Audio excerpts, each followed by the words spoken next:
mais uma edição do NAP TV, confira a terceira parte da série sobre autocuidado de Luiz Matheus Pacheco, onde ele explica a hipocondria. Já Dioglas André e Bruna Ávila trazem diferentes reflexões e análises sobre o luto. Neymar Gil traz um recado muito especial relacionado ao Novembro Azul. Olá pessoal, tudo bem com vocês? E aí, como é que vocês estão? Se cuidando da sua saúde para não ficar doente? Mas e esse cuidado? Será que não é exagerado? Será que é suficiente? Você conhece alguém talvez que tem mania de doença, que está sempre doente, que procura doença? Então, esse vai ser o nosso assunto do vídeo de hoje. Esse vídeo ele integra uma série de vídeos que parte do cuidado para o seguinte vídeo, a superproteção, até o terceiro vídeo da série, que é o vídeo atual, sobre hipocondria, e então o quarto, que é sobre síndrome de Munchausen, que caracteriza uma forma de abuso através do cuidado. Mas bom, para a gente pensar a hipocondria, a gente precisa estabelecer aqui um pouco um conceito. O que é hipocondria? Hipocondria a gente pode definir como aquela pessoa que possui como característica sentir que está doente, ainda que talvez não esteja. Aliás, é muito comum que não esteja. Uma pessoa que tem uma certa mania de doença, digamos assim. A gente precisa deixar bem claro que para essa pessoa, ela de fato está doente. Ela sente que está doente. Portanto, hipocondria não é fingir que está doente, tá bom, pessoal? Ainda que essa pessoa possa fazer isso na busca de atenção inconsciente, ela não faz isso conscientemente buscando por atenção. Ela sente os seus sintomas, ela sente o seu mal-estar. Isso está para ela como uma certeza. E é por isso que a pergunta que eu fiz no início do vídeo, ela pode não ser muito efetiva, né? Quer dizer, será que tu tá te cuidando demais? Quando tu perguntar isso para um hipocondríaco, ele vai dizer, não, com certeza eu não tô me cuidando demais, porque olha só, eu tô doente, não tá vendo que eu tô doente? Quer dizer, o hipocondríaco, ele sente que ele tá doente. Ele tem certeza disso. Ele tem uma espécie de um contato, talvez não efetivo com a realidade. Mas, na verdade, esse contato ele pode estar fundado, e quase sempre está, na realidade psíquica dele, que ele acaba confundindo com a realidade física somática do corpo dele. Quer dizer, mas tá, Matheus, mas de onde é que vem a hipocondria? A hipocondria, ela pode ter várias fontes aí. Quer dizer, por isso mesmo que é importante poder ter um acompanhamento de um profissional.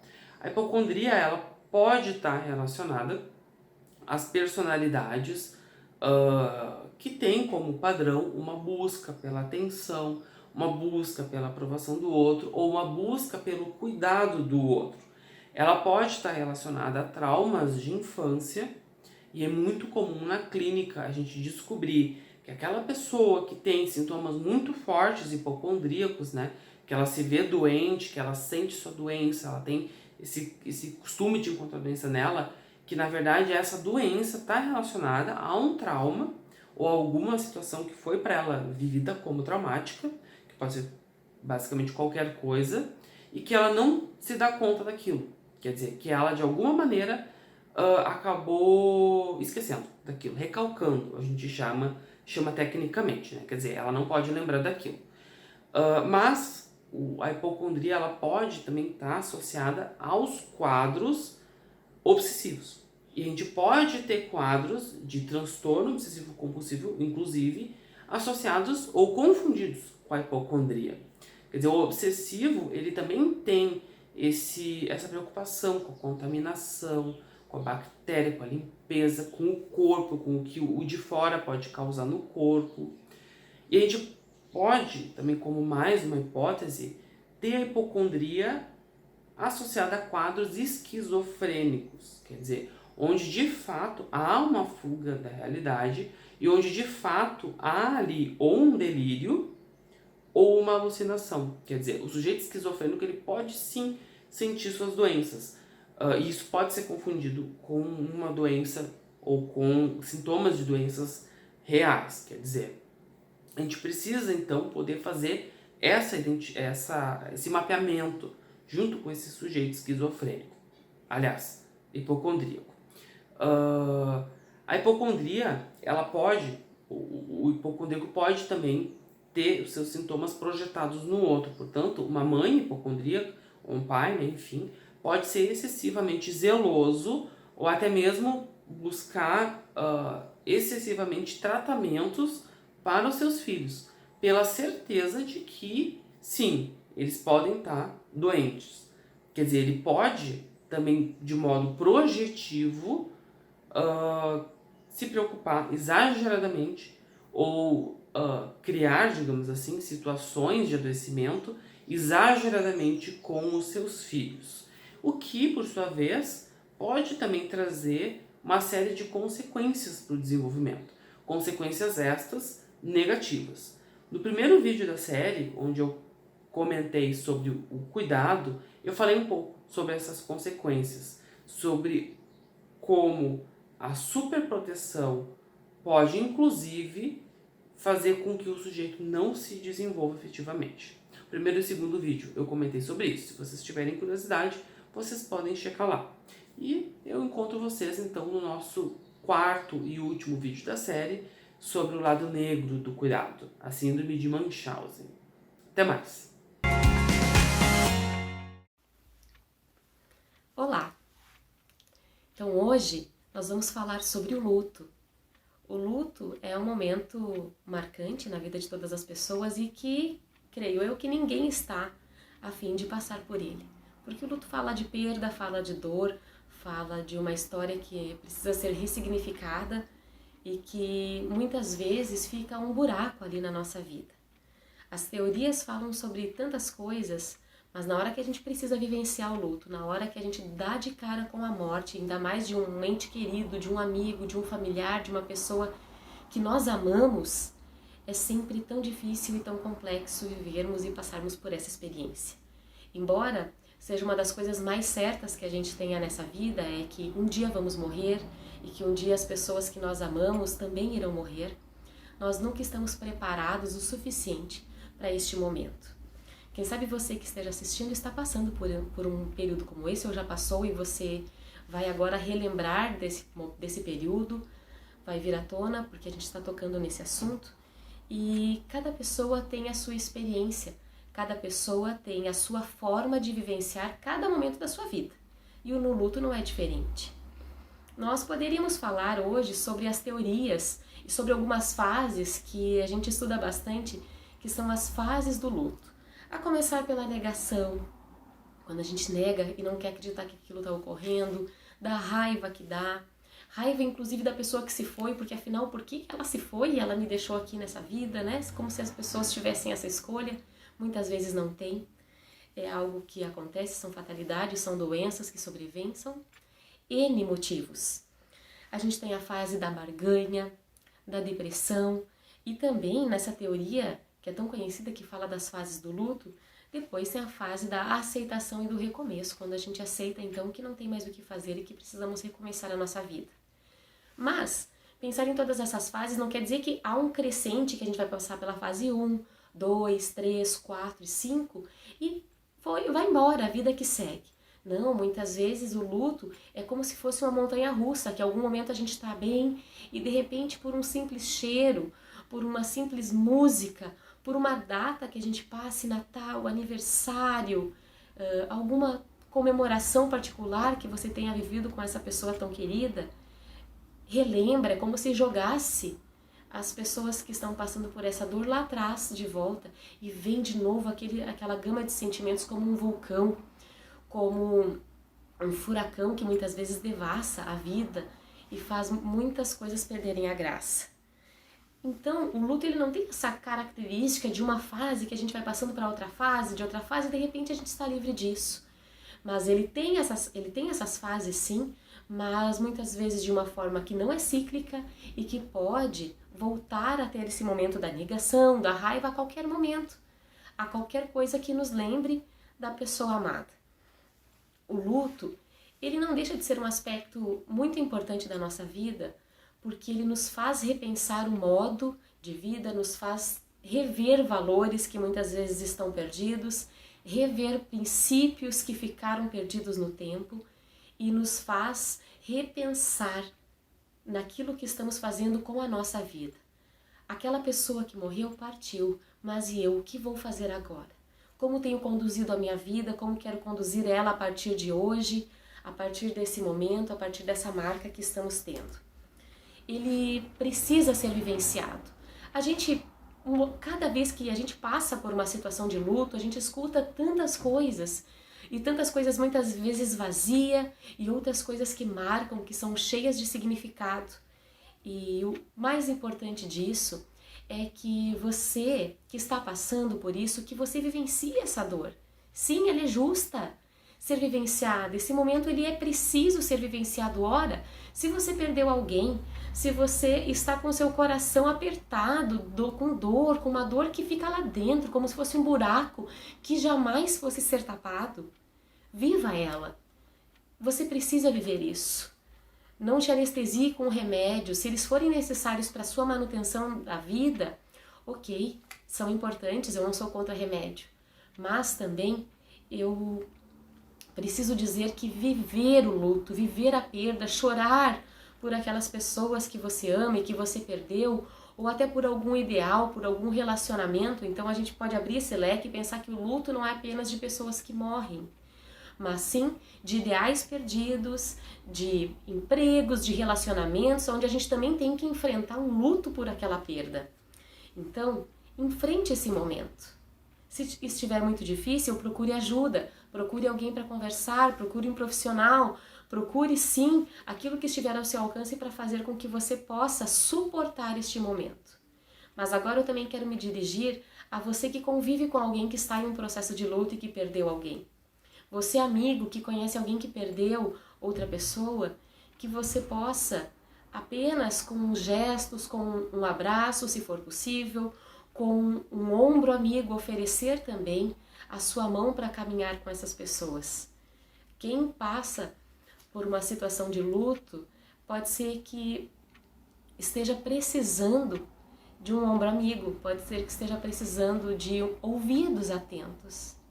A gente muitas vezes não sabe o que falar, e aí não precisa falar nada, mas a tua presença ali como amigo, como familiar, como filho, como filha, como pai, como mãe, como esposo, como esposa, enfim, são tantas as situações e são tantas as relações, a gente precisa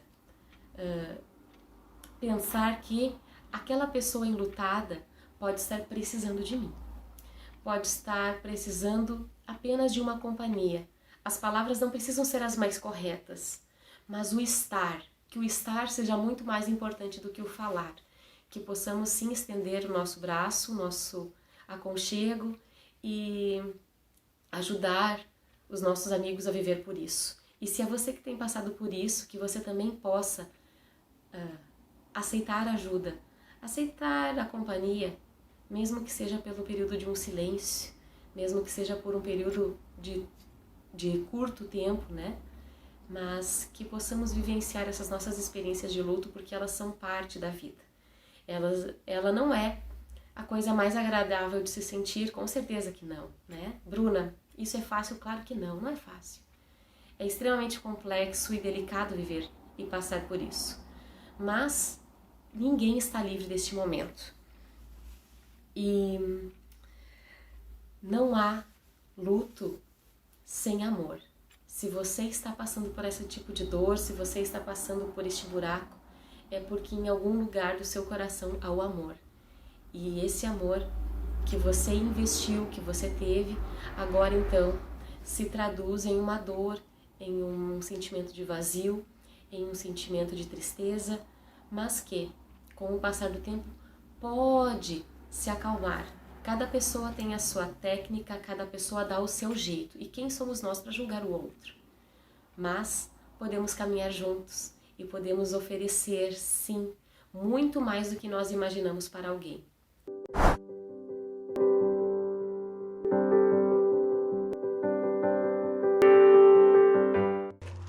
Oi pessoal, passando para deixar uma psicodica maravilhosa para vocês hoje. A psicodica é o filme O Melhor de Mim. É um romance do Nicholas Sparks, que foi lançado em 2014. Conta a história linda da Amanda e do Dawson, que traz reflexões maravilhosas sobre escolhas, decisões e como tudo isso reflete na nossa vida com o passar do tempo. Também traz reflexões sobre relacionamentos, sobre família, sobre finitude da vida. Temas muito pertinentes, né, e que permeiam a nossa vida sempre, né? Então espero que vocês gostem, depois me contem o que acharam.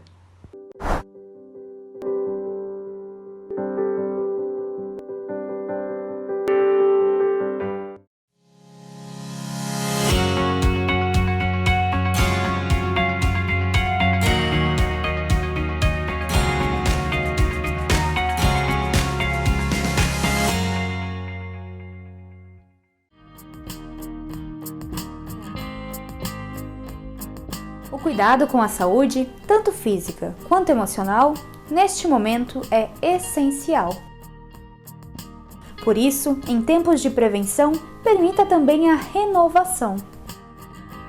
No NAP, trabalhamos com uma grande equipe de profissionais da psicologia, que hoje atendem tanto na modalidade presencial, com medidas de segurança, quanto online. Entre em contato conosco para saber mais sobre os nossos serviços e atendimentos. Estamos esperando por você!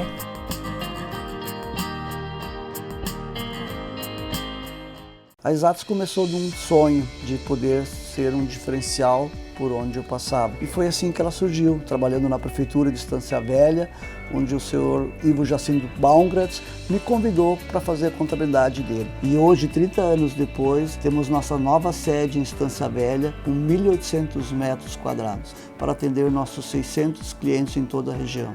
Convido você a conhecer a Exatos. 30 anos apoiando o empresário da região. O NAP, Núcleo de Atendimento Psicológico, é um serviço voltado para a psicologia e também para as áreas de quiropraxia, nutrição, terapia ocupacional, psiquiatria, psicopedagogia, palestras e cursos com profissionais capacitados e diferentes estilos de atendimento, pois cada um de nossos pacientes é único e merece ser tratado dessa forma. Aqui você encontra os mais modernos tratamentos que o mercado oferece, uma plataforma inovadora de realidade virtual para fobias, ansiedades e transtornos. O NAP oferece ainda convênio para empresas e o Clínica Escola.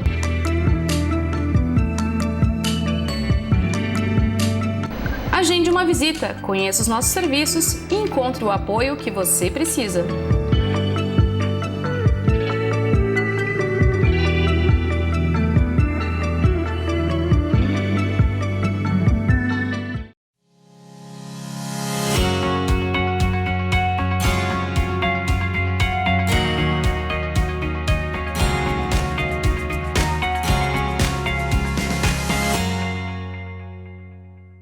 Tratar sobre o luto, acho que é sempre importante, ao mesmo tempo que desafiador.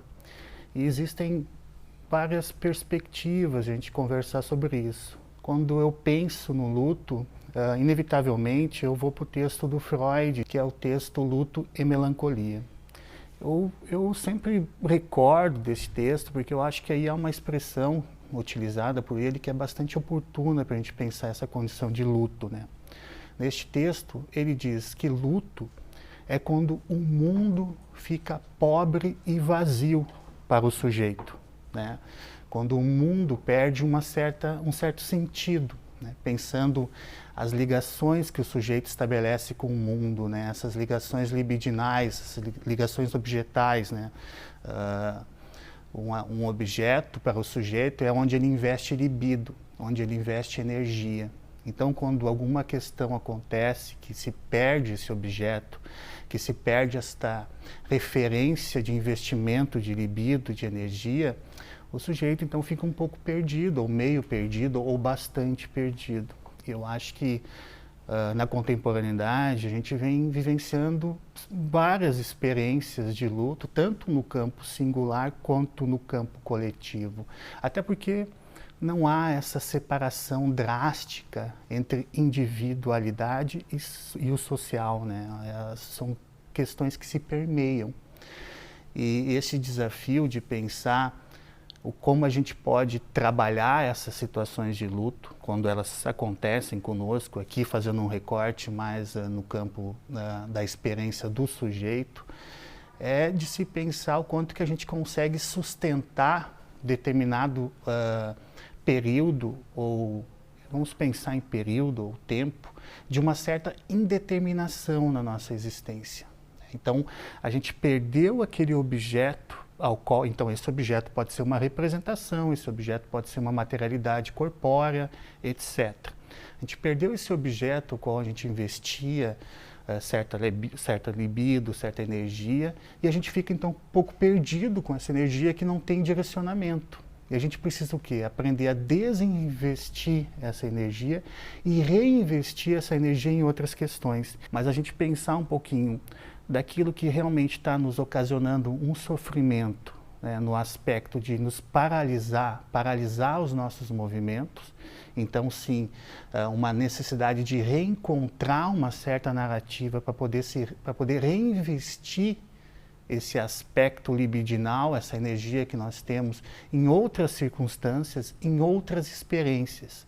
E o desafio para que se faça esse reinvestimento, na minha percepção, é justamente conseguir dar conta de uma certa área, de uma certa zona de indeterminação, uma zona de desamparo, também muito presente na psicanálise freudiana. Essa zona de desamparo, ela condiz com o que pode nos fornecer ou nos ofertar uma certa maturação psíquica. Eu entender que nem tudo está à minha disposição, que nem tudo está ao meu controle e que, de fato, a vida é feita dessas perdas que são inerentes à condição existencial. Elas vão acontecer, eu não tenho controle disso. E ter compreensão também desse aspecto da finitude, né, que o Freud também levanta no Mal-Estar da Civilização, onde ele dá as 3 referências para aquilo que nos ocasiona o mal-estar e que talvez de forma muito emergencial na contemporaneidade a gente tenta nomear esse mal-estar. A gente tenta, de forma verticalizada, dar um nome emergencial a isso, justamente para não trabalhar de forma processual e terapêutica o que de fato vem acontecendo e ter a capacidade singular de nomear isso, que todos nós também podemos ter. Esse mal-estar, ele diz que acontece por 3 questões. Uma é a consciência que temos da nossa decomposição orgânica, então da nossa finitude física. A gente sabe que a gente vai morrer em algum momento, e isso já por si só gera um mal-estar em nós. A segunda questão é a consciência que temos dos poderes da natureza e o quanto que a natureza tem a capacidade de abalar as nossas estruturas que nós colocamos como seguras, né? E eu acho que a gente está tendo um exemplo bastante evidente, né, nos nossos dias atuais com a questão da pandemia. Que diria, né, uma partícula microscópica causar o que causou para nós até o presente.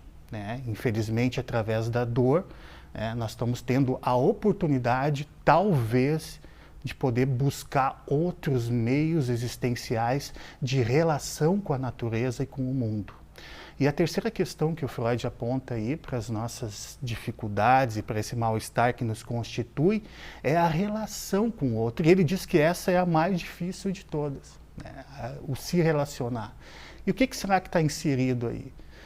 Eu acho que é uma problematização que a gente pode também considerar e ampliar essa discussão para outros pontos. Mas para não fugir muito do luto, que é o tema que a gente está tentando problematizar e não solucionar, porque eu acho que já ficou um pouquinho evidente que não há uma solução absoluta para esse tema, mas sim um convite para que, se esse tema do luto, de alguma forma, está nos gerando uma paralisação, um sofrimento que realmente não me permite avançar, né, em minhas experiências cotidianas, em meus afazeres, ele sim pode ser trabalhado em processo de psicoterapia, né, buscando com isso ferramentas, se auto-instrumentalizar através da própria fala reencontrando esses recursos que estão inerentes no sujeito também, para que ele possa ter a compreensão que essa zona de desamparo, que essa zona de indeterminação, ela faz parte da existência, que existem momentos que a gente sim se sente extremamente inseguros, momentos que a gente não sabe o que vai ser, né, o próximo segundo, o próximo instante, a incerteza ela é bastante tangível, né? Mas que a gente tem possibilidade de, quando a gente está dentro desse campo de experienciação, encontrar recursos em nós através de um encontro, de uma terapia, né, da psicologia, né, para que a gente consiga avançar, né, nesses nossos desafios, que não são desafios só contemporâneos, são desafios da vida desde sempre. Dentro desse campo de experienciação, encontrar recursos em nós através de um encontro, de uma terapia, né, da psicologia, né, para que a gente consiga avançar, né, nesses nossos desafios, que não são desafios só contemporâneos, são desafios da vida desde sempre.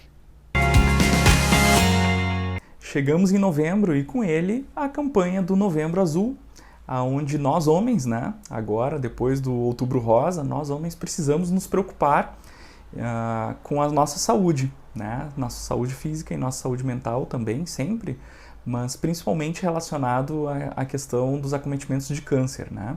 A gente sabe, conforme o Instituto Nacional do Câncer, que a cada 41 homens, um pelo menos, vai acabar morrendo de câncer de próstata, né, e que é uma doença tão tola e tão simples a prevenção, ou pelo menos a identificação em fase inicial, que o quanto antes for descoberto, há mais de 90% de chances de cura, né? Então, sintomas simples podem nos alertar, né? Então, a presença de sangue na urina, né? A alteração no tamanho da próstata, né? Então, isso tudo nos mostra o quanto seria simples se nós homens tivéssemos as mesmas preocupações e a cultura da mulher, né, de prevenção, de cuidado e de manter um acompanhamento daqui a pouco com um urologista de tempos em tempos, tá? A presença de histórico familiar aumenta, potencializa ainda mais a possibilidade desse acometimento do câncer de próstata, né? E a gente não descarta também a questão do câncer de mama, né, que não dá somente nas mulheres, como a gente já falou outras vezes, e outros colegas já vêm falando há bastante tempo sobre isso, né? Os homens também precisam se tocar, os homens também precisam fazer exames periódicos, né? E fazer a manutenção dos seus check-ups aí em dia para poder, o quanto antes, se identificar da necessidade, poder realizar um tratamento sem grandes interferências, sem grandes mudanças, né, nos seus processos sociais, né? Não trazer prejuízos, ou a adequação de tratamentos menos agressivos possíveis. Em relação à saúde emocional, né, das pessoas que estão acometidas pelo câncer, é importante que a gente também tenha um olhar para isso, tá?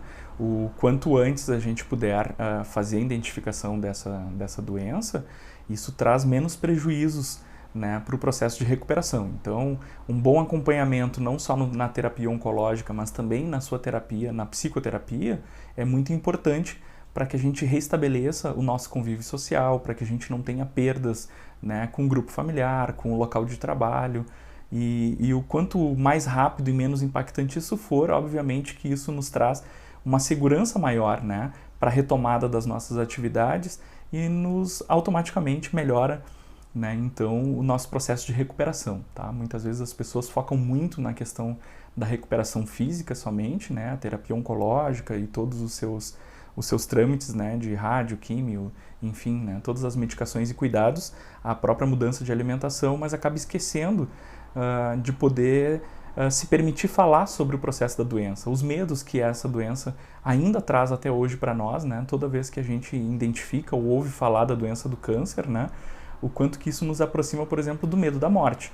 Então, a pessoa que foi diagnosticada e a sua família, né, a sua rede de apoio precisa também trabalhar preventivamente essas questões da saúde mental para poder servir de apoio e de suporte e essa recuperação ser muito mais tranquila e rápida, certo?